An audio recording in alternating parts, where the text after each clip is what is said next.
싱킹 브릿지 타임즈 2025년 2월 11일자를 진행하도록 하겠습니다. 오늘의 편집 내용이 되겠습니다. 주로 미일 정상회담 후에 마무리되는 뉴스들을 앞에 좀 편집을 해 봤습니다. 정치적 대립이 초래하는 뜻밖의 역학, 일본의 국익이라는 부산물 트럼프 시대, 이토 다카토시라고 포브스에서 2월 10일 보도한 내용입니다. 제2기 정권에서는 제1기 정권 때보다 한층 더 관세를 정책 수단으로서 활용하는 것은 확실하다. 또 러시아와 우크라이나 간의 전쟁도 아마도 우크라이나에 대한 지원 종료로 곧 끝내겠다고 공언하고 있어 국제 정치에 미치는 영향도 커진다. 숫자가 보여주는 멋진 분단이라는 어, 그 소제목으로 이 표현한 것들은 이 대립에 의해 가지고 그 편들이 많이 갈라졌는데 어떻게 보면은 사우스 글로벌 사우스들이 가장 특혜를 받았다. 무역 교역이나 이런 것들이 이런 내용을 유도하고 있습니다. 또 다른 냉전 가능성, 지금까지 일본이나 유럽의 기업이 주로 코스트 삭감을 목표로 시시해 왔다. 이렇게 얘기하고 수출에 관세가 미치지 않는 한 중국 이외의 국가들에게는 오히려 성장의 호기를 의미한다. 하기야 이것에는 트럼프 시도 정신이 들어 제2기 정권에서는 우회 수출도 고관세의 대상으로 하려고 하고 있다. 멕시코에서 들어간다 그래도 중국이 투자한 거에 대해서는 그래서 거기도 관세를 매긴다 이런 얘기죠.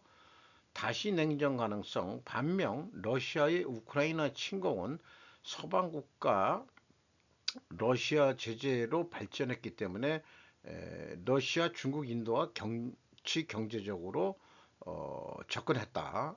이렇게 그 과정을 얘기하고 있습니다.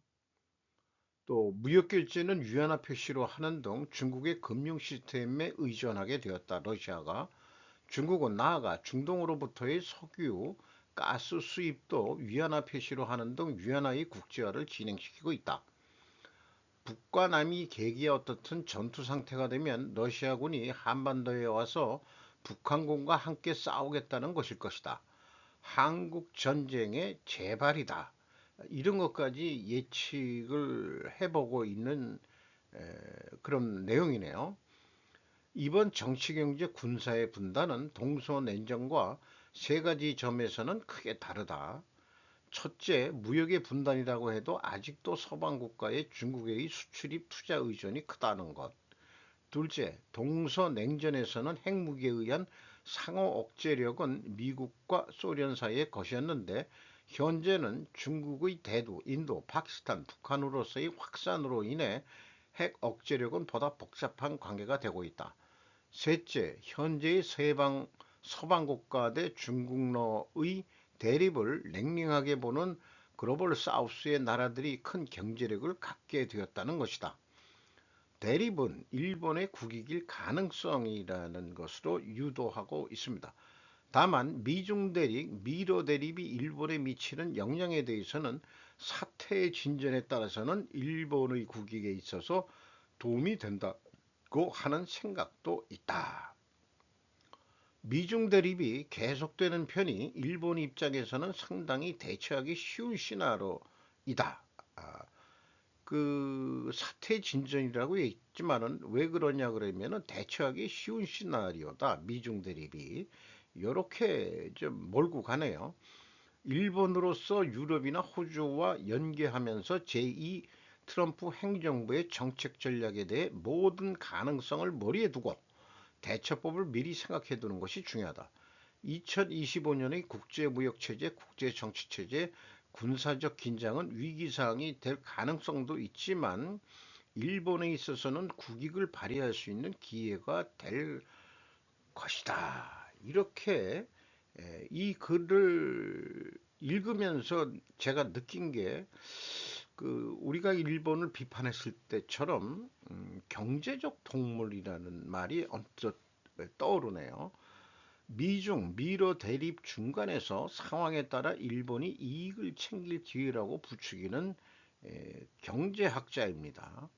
그래서 경제적 동물이라는 그런 생각을 하게 되네요.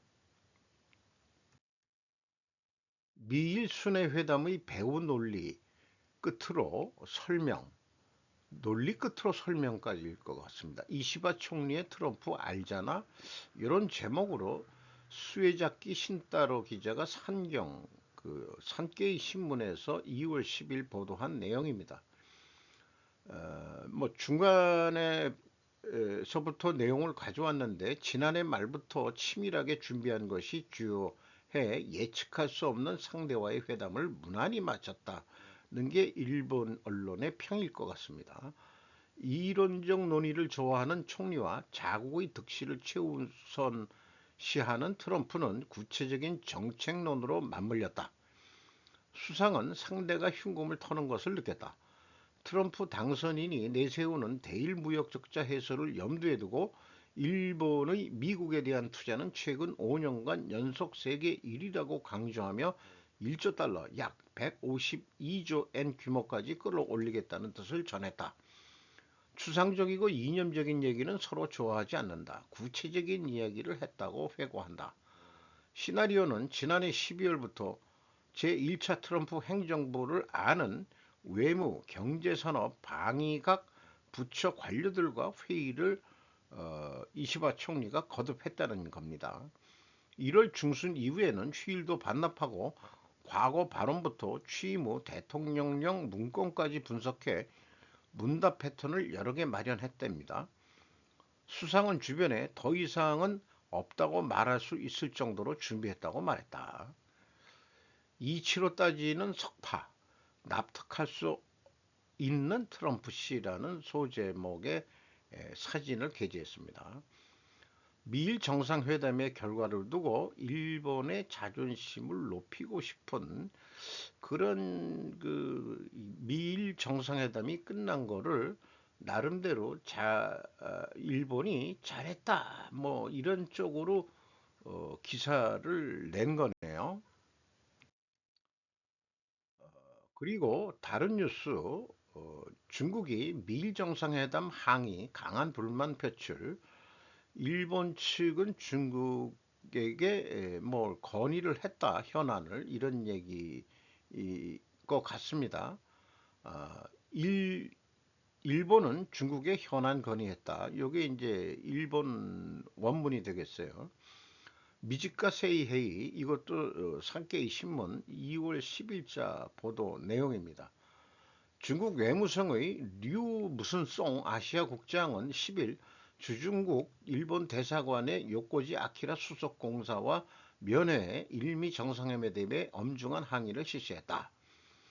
또한 중국 외교부의 고자쿤 대변인은 10일의 기자회견에서 미일 정상회담에 관해 중국의 내정에 공공연하게 간섭해 중국을 공격 중상했다라고 말해 비난했다. 이거 뭐 똑같은 얘기가 이제 매년 나오는 얘기죠. 한미일이 모이든다 하더라도 7일 미국 워싱턴에서 열린 이시바 시게루 총리와 트럼프 미국 대통령과의 회담에서는 중국의 동중국해와 남중국해에서의 힘에 의한 일방적인 현상 변경에 반대하는 결의를 확인하는 것 외에 대만 협의 평화 안정을 유지하는 중요성을 강조했죠. 그는 대만 문제에 대해서는 중국의 핵심적 이익 중 핵심이며 어떤 외부의 간섭도 허용하지 않을 것이라고 맹반발했답니다.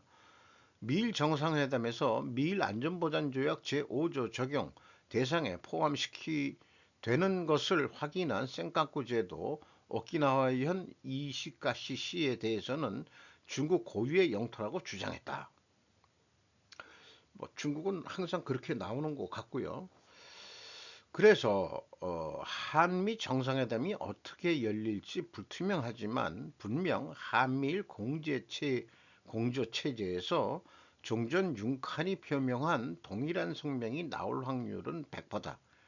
중국은 똑같은 대일 행동이 아니라 한국을 깔보는 자세이므로 더한 행동을 할 수도 있다는 생각이 들어가네요. 우리가 만약에 트럼프 대통령하고 회담을 열리려면 누가 대표가 되려는지 모르겠습니다만은 미중 대립 중간에서 상황에 따라 이득을 챙기자는 경제학자가 있는 것과는 달리 한국은 반중을 확실하게 보여주어 일본과 차별을 두어야 한미 결속이 더 강건해질 것이라고 저는 생각을 합니다.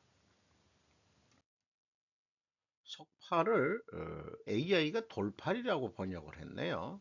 석파. 석파 대 트럼프 아부지 작전 이번엔 성공했지만 앞으로는 어떻게 될 것인가?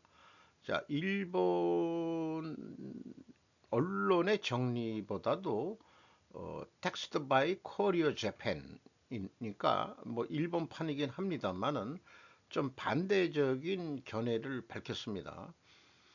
2월 7일 열린 미일 정상회담의 결말이 어떻게 될지 세계가 주목하고 있었다. 그 주목은 뭔가 긍정적인 것이 결정되지 않을까 하는 기대보다는 뭔가 문제가 생기지 않을까 하는 우려에서 온 것이다.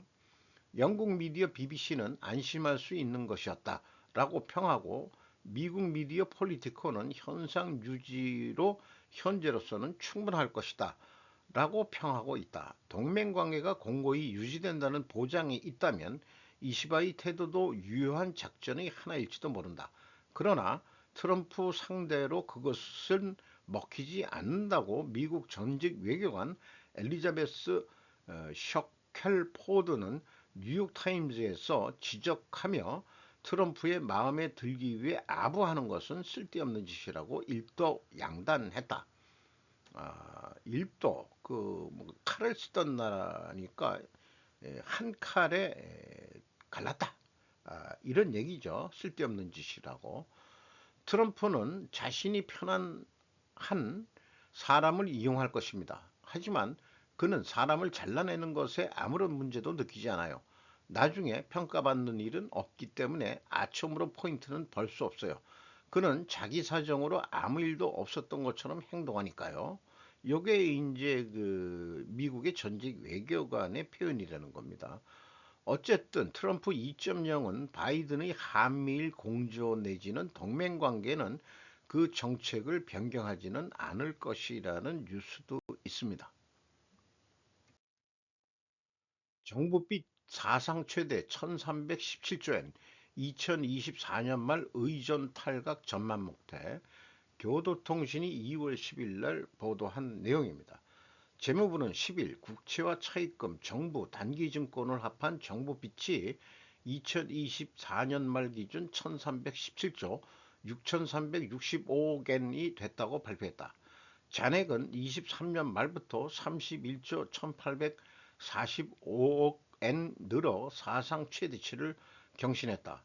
소득세 감세나 교육 무상화 등 세입세출 양면에서 야당으로부터의 압력도 강해지고 있어 빚 의존으로부터의 탈각은 전망할 수 없다. 빚의 내역은 국채가 2023년 말 시점보다 27조 4,970억엔 증가의 1,173조 5,559억엔, 이 중 상환이나 이자 지불에 주로 세수를 충당하는 보통 국채는 27조 2,261억엔 증가한 1,071조 47억엔이었다. 요게 주요 내용인데 댓글을 하나 가져왔습니다. 정부빚? 그럼 특별회계 400조에는 도대체 뭐에 쓰는 거야? 그곳에 발을 들여놓은 정치인은 암살당했네요. 국회의원 누구도 참견할 수 없는 특별회계 말이다. 일본은 재무성 관료에 의한 사회주의 국가이며 GDP 70%가 실로 세금에 의한 기득권으로부터 발생하고 있는 실태, 세금을 받지 않는 일반 국민이 만들어내는 자산은 30%밖에 되지 않는 현실. 이래서는 경제가 발전하지 않는다는 것도 납득. 미국에서는 공무원이라니 웃는데 공무원은 돈을 만들어내는 일이 아니니까 왠지 공무원을 지향하는 나라가 일본이고 두뇌가 뛰어난 300만 명의 공무원이라는 경제에 관계없는 일을 하고 있다.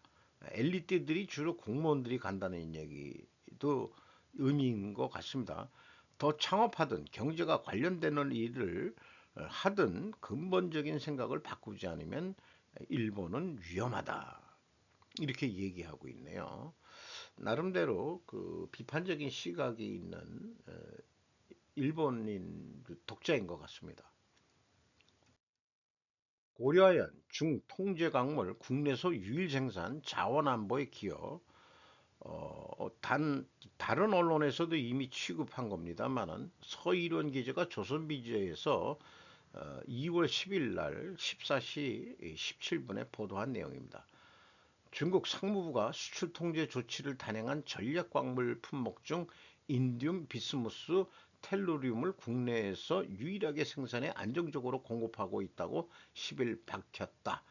이어 도널드 트럼프가 일기 행정부가 중국산 비스무스에 관세를 부과했을 때도 한국산 비스무스 수입량 증대로 이어졌으며 미국 시장에서 고려아연의 입지가 더욱 강화될 것이라고 했다. 고려아연이 세계 시장에 공급하는 연간 150톤가량의 인디움 중 상당량은 미국으로 수출된다. 인디움 150톤은 세계 연간 수요의 약 11%다. 2020년에서 2023년 미국의 비스무스 수입 비중에서 한국은 23%로 중국 67%에 이어 두 번째로 많다.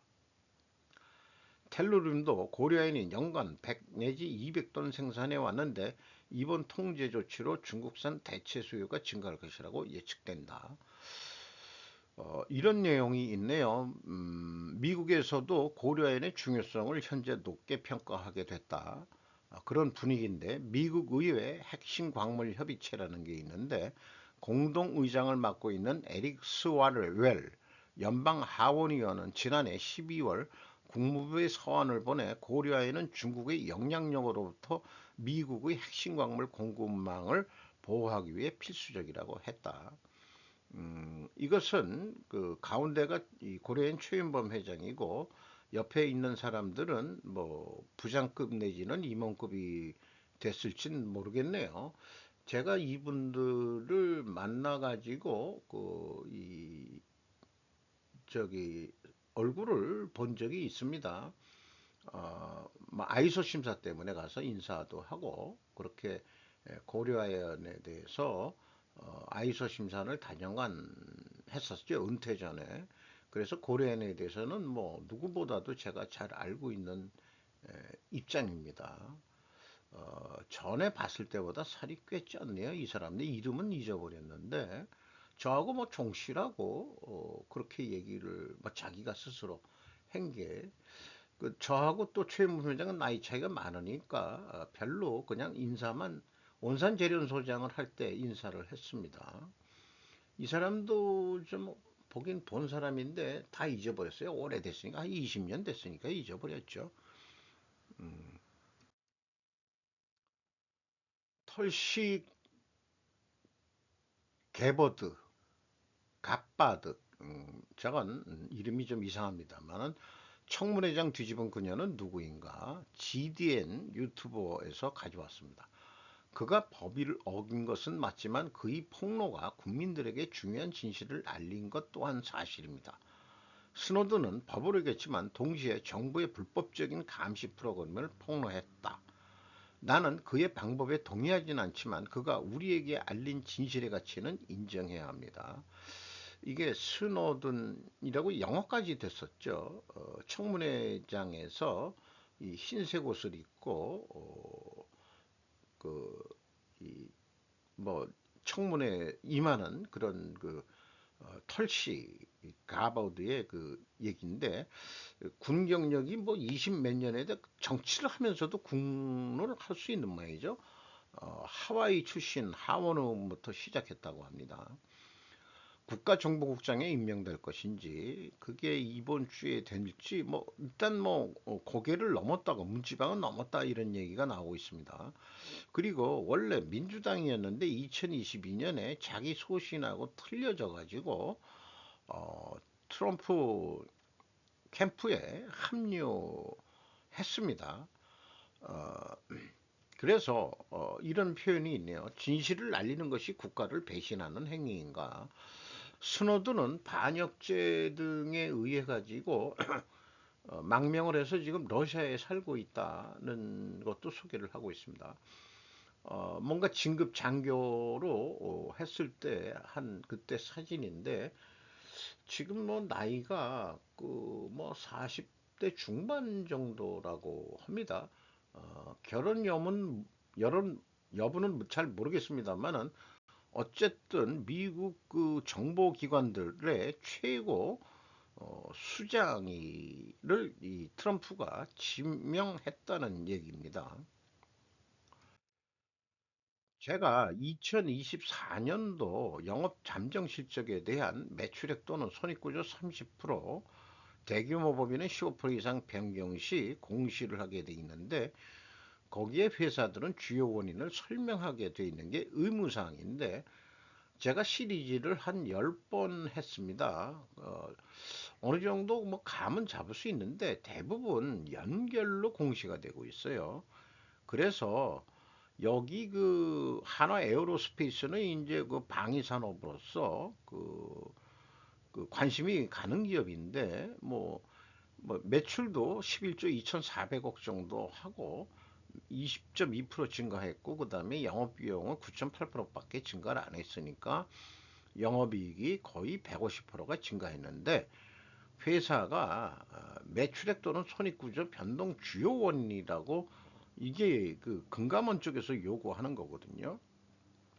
그럼 매출 증가 및 수익성 향상 이 결과를 가지고 결과를 설명하는 이런 수준을 가지고 금감원에서 이걸 다 일일이 볼래는지 어떨려는지 모르겠지만은 뭔가 제재를 하든지 한 수 가르쳐 주든지 뭘 해야지 털씨 개바드 같은 공시가 돼야 한다. 이렇게 비유를 해보고 싶네요. SPC 산립이 이 파리바게뜨 등 운영하는 음, 파리바게뜨가 원래 SPC 산립을 그냥 거꾸로 먹었죠. 뭐 조금 매출이 줄었지만은 영업이익은 증가했는데 그 설명한 걸 보면은 영업에 대한 얘기는 거의 없고 기납부한 공정거래위원회부터 부여된 과징금 취소로 전액 환수되어 당기순이익이 증가했다. 과징금 환수액을 제외한 당기순이익은 1,000원이니까 606억이다 이렇게 얘기를 하네요.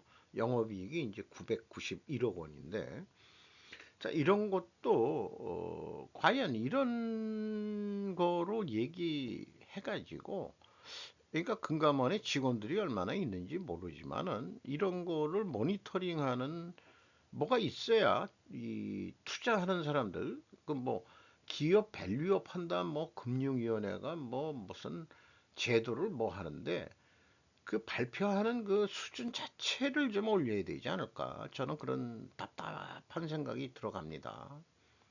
그래서 그 제가 많이들 그 진행했을 때도 그렇지만 친절한 금자 씨한테 가서 다 교육 좀 받고 와야 되겠다. 이런 그 공시 행위는 주주 소액 투자자 내지는 그 투자자들을 기망하는 거죠. 기만한다 그러나 우습게 본다는 얘기죠. 그 정치가들이 국민을 개돼지로 보는 거하고 똑같은 그런 자세일 겁니다. 아주 비판적으로 제가 얘기를 하고 싶습니다. 그래서 오늘 그 어저께 그 편집한 내용이 있긴 있는데 그걸 이제는 그만둬야 되겠다. 뭐냐, 뭐 허건 날 그걸 해봐야 이게 왜 영업 손실이 났는지, 매출은 증가했는데 왜 영업이익은 내려갔는지, 저는 이런 것들이 궁금하고 그리고 그 경쟁력 내지 수익성을 봐가지고 아무리 뭐 주식 투자를 한다고 하더라도 기본은 그래도 경영성과가 왜 그렇게 됐니? 이런 것들을 일반 투자자들도 알아야 안정적인 투자를 할 수 있을 거 아니냐. 근데 지금 우리 공시 수준 가지고는 뭐 또 연결로 해가지고는 이 원인들이 이렇게 그 복합 희석되어 버리니까 의미가 없다는 생각이 있어서 향후 뭐 제가 쓸데없이 시간은 안 쓰고 그냥 뭐 검색은 해볼 수는 있겠어요. 필요한 기업이 있을 경우에 2024년도 연간 사업 보고서가 아마 2월 말부터 그 3월 한 중순까지 빨리 해주는 데가 참 착한 학생들이죠. 그런 기업들부터 해가지고 스루풋 회계의 강점을 다시 한번 강조하는 그런 콘텐츠를 진행해 볼 것입니다. 그래서 지금 얘기한 것들, 이게 왜 그러냐? 원가 회계는 자꾸 안 그러고 싶어도 그 거짓말하게 되는 경우가 많다. 그걸 얘가 읽어보겠습니다. 제조업 상장 회사들은 영업성과 주요 원인을 언급할 때 숨기는 것이 재고자산 증감 사항이다. 매출 원가는 재고가 증가하면 낮아지는 만회의 법이다. 매출이익을 증가시킬 의도가 있을 경우 재고를 고평가 작업을 하여 재고를 증가시킬 수도 있다. 반대로 매출이익을 감소시킬 의도가 있을 경우에는 재고를 저평가해서 재고를 줄이면은 또 이익을 줄일 수 있다. 따라서 재고 증감도 결과 원인의 설명해 주어야 마땅하다. 현재 원가 세계에 살고 있으려면은 그러니까 그런 거를 조정한 게 있는데 매출액과 영업이익의 언밸런스 뭐 이런 것들을 설명을 하려니까 어, 털씨 개버드처럼 그 솔직히 이렇게 해서 이렇게 됐다는 거를 얘기를 못 하는 거죠. 그런데 스루버트에게는 재고하고 관계없이 이렇게 되니까 아, 단순 명료하다 이런 얘기입니다. 이런 것들을 좀 해줘야 되지 않겠냐 이런 생각이에요. 출국도 전에 지쳐버리는 인천공항 줄서기 이유 있었네. 2월 10일 날 그 박준철 기자가 경향신문에서 보도를 했습니다. 최근에 뭐 이 우리나라 그 관광 여행객들이 꽤 많이 나갔죠.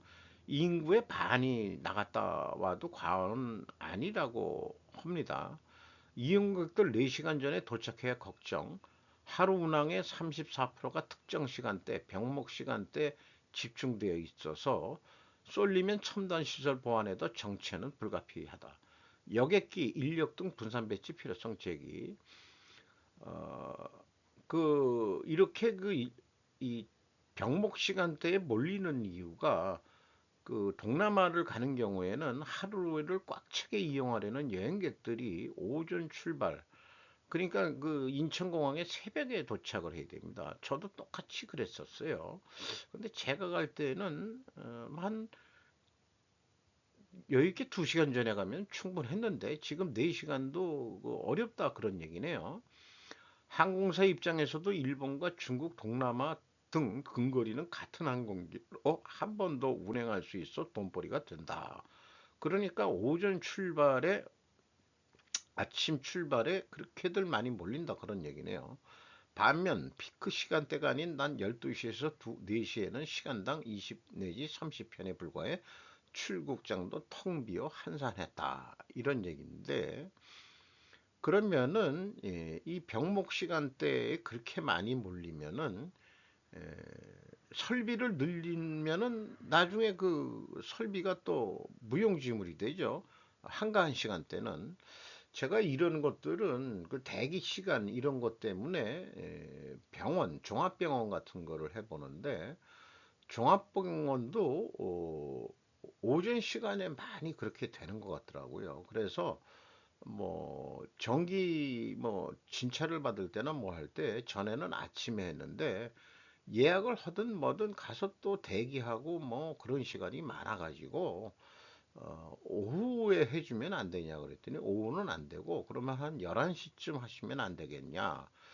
그러니까 그 보통 오전에 그 진료나 이런 것들을 저기 그 의사 교수들이 보고 오후에는 어, 전문 그 활동 또 학교도 가야 될 경우도 있고 그다음에 이제 또 좀 쉬려고 하는 것도 있고 8시간을 계속해서 환자들을 진료하기는 어려우니까 또 그다음에 이제 그 병실 그 순회도 좀 해야 될 때가 있고 환자들 입원 환자들 뭐 이런 등등이 있으니까 그 뭐 이해는 하겠는데 봐가지고는 오후 진료도 좀 그러니까 이 의사도 좀 충원해야 되지 않겠어요? 의사는 없고 그러다 보니까 오전 시간에 그렇게 몰려가지고 병원 가가지고 그 종합병원 같은 데는 보면은 그 시골에서 노인네들이 그 시골 종합병원 같은 데 안 가요. 다 서울로 올라옵니다. 자식들이 서울에 사니까 기왕이면은 혹시 모르니까 해가지고 또 우리나라는 교통이 얼마나 잘 돼 있는지 그렇게 노인네들께서도 대로 이 도시 종합병원에 와가지고 참 가면은 야, 이제는 우리나라가 그냥 노인 천국이 됐구나 그런 느낌이 납니다. 저도 이제 그 속에 들어가는 나이대가 됐는데 말이에요. 한국 보수 원로 월간조선 전 편집장 극우 세력 위험성이라는 제목으로 호리야마 아키코 기자가 마이니치 신문에서 2월 10일 날 보도한 내용입니다. 월간조선 전 편집장이자 보수 원로로 유튜브 채널을 운영하는 조갑재 79씨는 보수는 윤 대통령 및 극우 세력과 결별해야 한다고 역설했다. 조 씨는 부정선거 음모론이 국민의 반중 정서를 자극해 확산되고 있는 점을 우려한다. 나치 독일이 확대된 배경에는 기존 법체제 전체를 무시하고 유대인에 대한 음모론을 주창하며 폭력으로 치닫는 3요소가 있었다. 지금의 한국 극우 세력도 3요소가 엿보인다. 이대로는 극우 전체주의에 빠질 위험성이 있다라고 말해 대통령의 폭주를 견제하기 수 있는 부통령제의 도입 등 통치 시스템의 재검토가 필요하다는 생각을 나타냈다. 자, 그러면은 유대인 음모론인데, 어, 그러니까 이 유대인 혐오 이런 거죠. 그러니까 어, 중국 형님들을 혐오해서는 안 되는데 지금 그 극우가 반중 정서를 하기 때문에 이게 우려된다 이런 얘기 아니에요. 나 속으로 말이죠. 욕이 좀 나올라 그래요. 솔직히. 뭐 조선이 뭐 우리 조중동 옛날엔 그랬는데 전통적인 보수 언론이라고 그러지만 요즘 그런 것 같지도 않고 79세면 언로로 불린다면 나도 조직에서 은퇴한 언로입니다. 뭐 같이 늙어가는 주제에 너도 인생을 그만큼 살았으면 나도 그만큼 살았다 이 사람아 이런 얘기를 하고 싶고 기껏 제시한다는 것이 부통령제인가? 일개 촌부인 나도 지방자치제 없애고 국회를 상하원 만들자고 대안을 제시했다.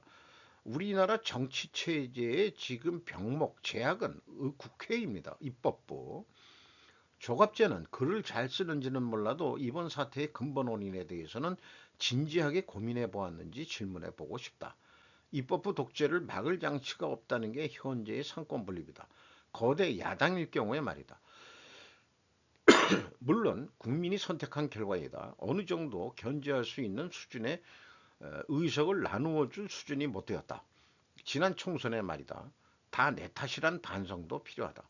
부정선거 의구심을 표현하면 모두가 음모론이냐?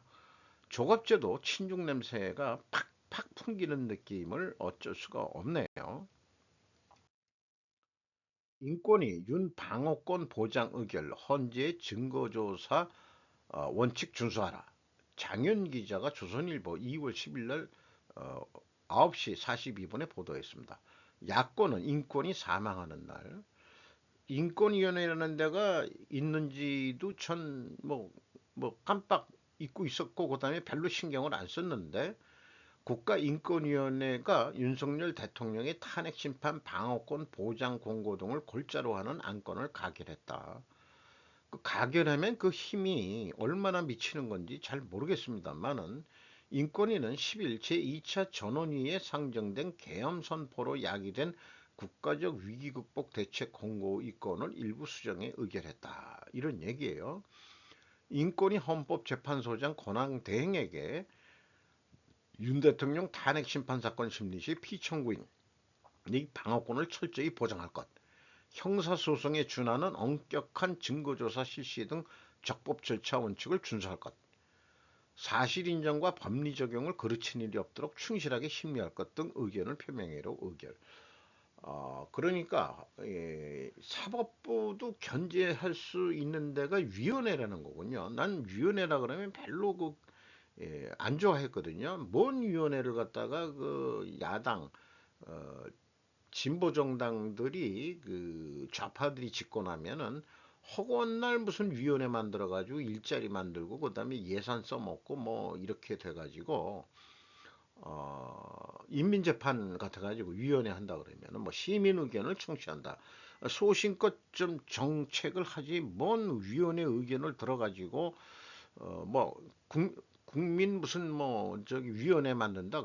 국민들이 뭐 알겠어요? 전문적인 의사 결정을 하고 정책을 하는데 그게 다 면피작전 이런 거에서 위원회 만들어 가지고 위원회 이름으로 위원회가 그러니까 우리는 책임이 없다. 공무원 새끼들 죄송합니다. 그런 심리가 많잖아. 그래서 싫어했는데 이번에는 이거 괜찮은 일을 했군요.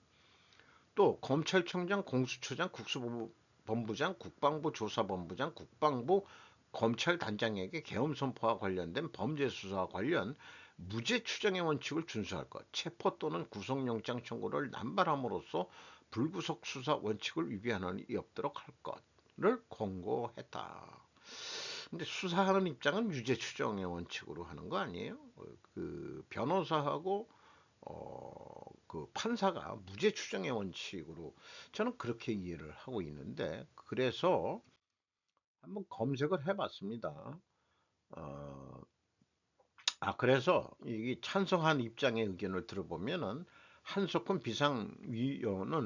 비상임위원은 대통령의 계엄 선포는 통치행위로 이를 탄핵 사유로 한 탄핵 재판은 국내는 물론 미국이나 독일 등 해외 선진국에서는 사례를 찾기 힘들다. 어, 현재 권력을 가지고 있는 대통령이 계엄 선포하는 게 왜 내란이냐? 이런 얘기죠. 저도 이 말에는 전적으로 동의합니다. 이한별 비상임위원은 계엄이 타당하다고 평가할 생각은 없지만 인권위는 개인에 대한 인권 침해가 있었는지 심의할 수 있는 기구이고 법 취지와 인권이 수호되기를 바라는 마음에 안건 상정에 동참하게 됐다. 반대 의견을 얘기하는 사람은 정치적으로 관계되는 걸 해서는 안 된다. 인권하고 정치하고 안 연결된 게 뭐가 있겠소? 이런 의견을 저는 얘기해 보고 싶고 있고 원민경 비상임위원은 탄핵 심리 결과가 나오기 전인데 인권위 주문 도출 과정은 계엄 옹호 행위나 다름없기 때문에 반대했다. 뭐 나름대로 일리가 있는지 모르지만은 적어도 2리, 3리, 4리 이 정도는 아닐 것 같습니다. 1리는 조금 있는데 수용하기는 조금 거시기 하네요. 한편 이날 전원위에 재상정된 대통령 헌정질서 파괴 비상계엄 선포에 대한 인권위 직권조사 및 의견 표명권은 폐거를 거치지 않고 부결했다. 내란죄가 아니니까 이런 거 할 필요 없다. 이런 얘기로 이해가 됩니다.